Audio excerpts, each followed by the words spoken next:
Hello everyone, তোমরা সবাই কেমন আছো? আশা করছি সবাই ভালো আছো, আর আমিও কিন্তু অনেক ভালো আছি।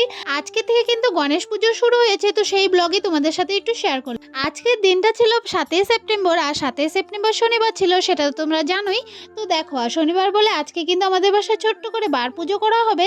তো সেখানে এখানে বাইরে মা হচ্ছে সব কিছু পুজোর আয়োজন মা দিদি মিলে করছিল, আর আমি একটু ভিডিও করে মানে ঘরে চলে এসেছি। আরেকটা কথা বলি, আমাদের বাসায় কিন্তু পুজো ওই 2:30-3টার দিকে কমপ্লিট হয়ে গিয়েছে, কারণ পণ্ডিত মশাই এসেছিল, পুজো করে চলে গিয়েছে। তারপর দেখো 5টা 5:30টার দিক থেকেই কিন্তু লোকজন আসা শুরু হয়ে গিয়েছিল। দেখো এখানে হচ্ছে সিন্নি প্রসাদ বানিয়েছিল, তো সেটা একটু তোমাদের সাথে শেয়ার করলাম। আর কে কে সিন্নি প্রসাদ খেতে ভালো পাও তারা কিন্তু ঝটপট করে চলে আসো। এখন তো আর তোমাদেরকে ওই প্রসাদ দিতে পারবো না, তবুও তোমাদেরকে নিমন্ত্রণ রইল। যাই হোক, দেখো এখন বাজে হচ্ছে 9টার মতো বাজে। এত টাইম তো হচ্ছে প্রসাদ দেওয়ার থেকে ধরে ওই অনেক কাজ বাজ ছিল, তো সেগুলো হচ্ছে করছিলাম। আর আমি দিদি মিলেই কিন্তু সব কাজ বাজ করে এখন কিন্তু আমি ফ্রেশ ট্রেশ হয়ে সুন্দর করে কিন্তু রেডি হয়ে বেরিয়ে পড়লাম। একদম সিম্পলভাবেই সেজেছি, কারণ প্রচণ্ড গরম ছিল, তো এই গরমে কোনো কিছুই ভালো লাগছিল না। একদম সিম্পলভাবে রেডি হয়ে বেরিয়ে পড়লাম। তো দেখো প্রথমেই কিন্তু বাড়ির সামনে যেই মন্দিরটি বানিয়েছিল প্যান্ডেলটি, সেখানে যাব না, একটু একটু দূরে যেগুলো আছে সেগুলো দেখে তারপর লাস্টে গিয়ে সেই মন্দিরে যাব, আর তোমাদের সাথে সব কিছুই শেয়ার করবো। তো চলো ভিডিওটা দেখতে থাকো। দেখো ঝটপট করে কিন্তু চলে আসলাম, বাড়ির থেকে একটু দূরেই হচ্ছে একটা মন্দির বানিয়েছে, তো সেখানে প্রথমে চলে আসলাম। আর এখানে কিন্তু বেশি একটা টাইম থাকবো না, শুধুমাত্র প্রণাম করেই কিন্তু চলে আসবো। এই মন্দিরে কিন্তু 5 মিনিট থেকে বেশি টাইম থাকিনি, কারণ হচ্ছে ওই কোনো কিছুই ভালো লাগছিল না, এই গরমের মধ্যে কোনো কিছুই ভালো লাগছিল না। আর তার মধ্যে হচ্ছে কোনো মানুষজন বেশি একটা ছিল না, আর এদিকে হচ্ছে গান টান কোনো কিছুই ছিল না, সেই জন্য আর বেশি ভালো লাগছিল না। তো ঝটপট করে ওখান থেকে বেরিয়ে আরেকটি মন্দিরে চলে আসলাম। আর এত মাত্রা গরম দিয়েছে, সত্যি কোনো কিছুই ভালো লাগছিল না।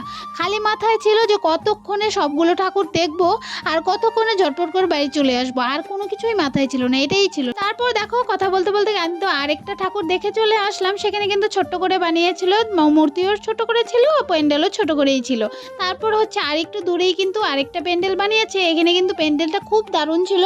তোমাদের কেমন লেগেছে নিশ্চয়ই কিন্তু কমেন্টে জানিও, আমার তো খুবই ভালো লেগেছে।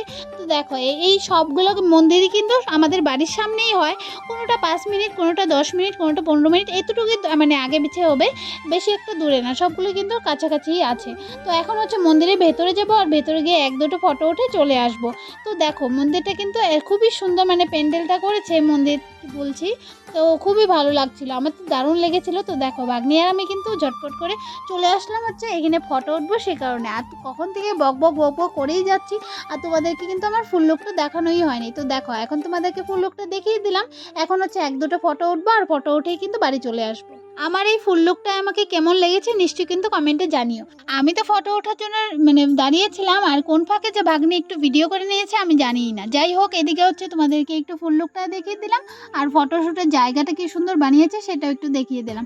আর এত গরম ছিল, ভাগ্নি আমাকে একটু পরপরই কিন্তু হাওয়া দিচ্ছিল। যাই হোক, এখন চলে আসলাম হচ্ছে ডাইরেক্ট আরেকটি জায়গায় ফটো ওঠার জন্য, সুন্দর করে ডেকোরেশন করেছিল, তো সেখানেই চলে আসলাম আর একটু ফটো উঠে নিলাম, আর একটু রিলস করে নিলাম। তারপর দেখো ঝটপট করে কিন্তু আমরা বেরিয়েছি, এখন হচ্ছে সোজা বাড়ি আসবো। তার আগে হচ্ছে কিছু খাবো, আর খেয়েই কিন্তু বাড়ি চলে আসবো।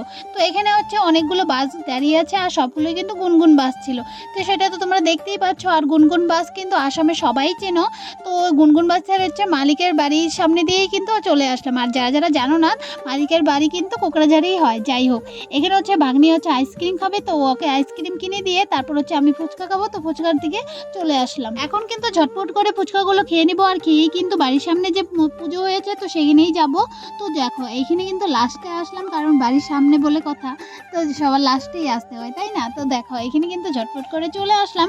আমি সত্যি কথা বলতে আমার প্যান্ডেলটা একদমই ভালো লাগেনি, ডেকোরেশন খালি ওই দুটো মানে ঠাকুরই ভালো লেগেছে। একটা হচ্ছে ওই দোলনাতে ছিল ছোট করে, আরেকটি হচ্ছে পুজো দিয়েছিল সেই ঠাকুর ছিল। যাই হোক, এখানে হচ্ছে সম্পূর্ণ দেখে এখন কিন্তু সোজা চলে আসবো বাড়িতে। তো দেখো এখানে হচ্ছে আমি একটু হাওয়া খেয়ে নিচ্ছিলাম, এত গরম কোনো কিছুই ভালো লাগছিল না। দেখতেই পাচ্ছ আমি কিন্তু একদম ঘেমে চেমে একাকার হয়ে গিয়ে। একটি কথা তোমাদের সাথে শেয়ার করি, আমি আর আমার ভাগ্নি একসাথে থাকলে আমাদের কিন্তু খুবই আনন্দ হয়, আমরা দুজন কিন্তু খুবই মজা করি, খুবই আনন্দ করি।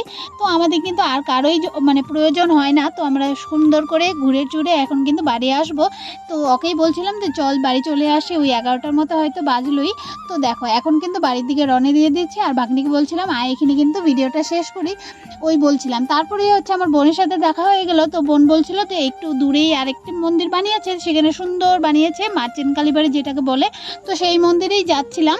তো দেখো এখানে কিন্তু 3 জন স্কুটিতে উঠে চলে আসছি, ওই 11টার মতো বাজে। তো দেখো এখানে প্যান্ডেলটা এত সুন্দর বানিয়েছে, এত সুন্দর ডেকোরেশন করেছে, আমার তো খুব দারুণ লেগেছে, খুব মানে খুব। সত্যি আমার না মনেই হচ্ছিল না আমি বাড়ি আসি বা এখানেই থাকি, আমার খালি এটাই মনে ছিল এখানেই থাকি, এখানেই ফটো উঠি, রিলস করি, এগুলোই করতে ইচ্ছে করছিল। যাই হোক রাত্র বেশি হয়েছিল, তো বেশি টাইম থাকাও যাবে না। তো দেখো ঝটপট করে ঠাকুরের সামনে চলে আসলাম, আর এখানে হচ্ছে প্রণাম করে এখন কিন্তু বাড়ি চলে আসবো। আর বাড়ির পথেই কিন্তু বোন বলছিল পান খাবে পান খাবে এরকম বলছিল। তো ওকে একটু পান কিনে দিলাম। যে পান বানিয়ে দিচ্ছে ও কিন্তু আমার একটা ফ্রেন্ড হয়, তো ওর সাথে অল্প একটু গল্প করে তারপরে কিন্তু বাড়ি চলে আসলাম। এখন তোমাদেরকে বলি, আমিও কিন্তু একটা পান কিনেছিলাম নিজের জন্য, সেটা আর খেতে পারি না, এই যে তোমাদেরকে একটু তোমাদের সাথে শেয়ার করছিলাম।